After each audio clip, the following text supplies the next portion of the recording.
মানুষ নামের অসমাপ্ত উপন্যাস।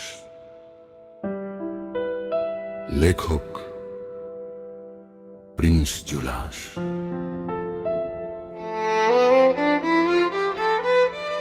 মানুষের জীবন কোনো সরল রেখা নয়, এ এক অনন্ত উপন্যাস, যার প্রতিটি অধ্যায়ের শুরুতে আশার একটি প্রদীপ জ্বলে, আর শেষ পাতায় নিঃশব্দে জমে থাকে কিছু অপ্রকাশিত দীর্ঘশ্বাস। একদিন আমরাও খুব ছোট ছিলাম। পৃথিবী তখন মায়ের আঁচলের মতো নিরাপদ, বাবার কাঁধের মতো উঁচু, আর আকাশটা ছিল মুঠো ভর্তি স্বপ্নের মতো সহজ। তারপর সময় এলো, সময় যে কখনো কারো বন্ধু নয়, আবার কারো শত্রুও নয়। সে কেবল মানুষকে নিজের আয়নার সামনে দাঁড় করিয়ে দেয়।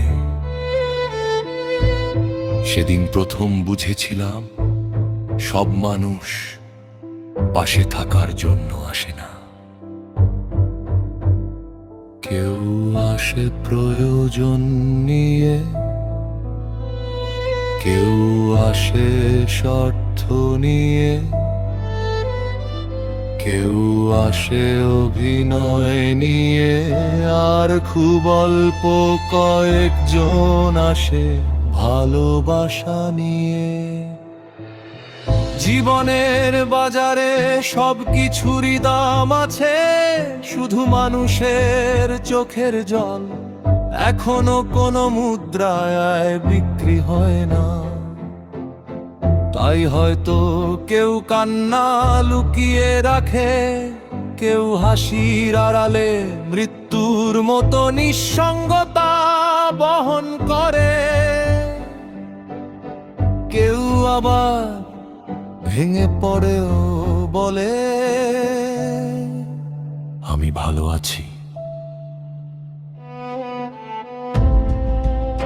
এই পৃথিবীর সবচেয়ে বড় মিথ্যেটি হয়তো এই একটি বাক্যে। শহরের প্রতিটি আলো কারো না কারো অন্ধকার থেকে জন্ম নেয়। যে মানুষটি রাতভর ইট বহন করে সেই সকালে অন্য কারো স্বপ্নের দালান দাঁড় করায়। যে মা নিজে না খেয়ে সন্তানের মুখে খাবার তুলে দেয়, তার ক্ষুধার খবর কোনো ইতিহাস লেখে না। আমরা সবাই কোনো না কোনো যুদ্ধে আছি। কারো যুদ্ধ অভাবের সঙ্গে, কারো যুদ্ধ একাকিত্বের সঙ্গে, কারো যুদ্ধ নিজের ভেতরের ভাঙনের সঙ্গে।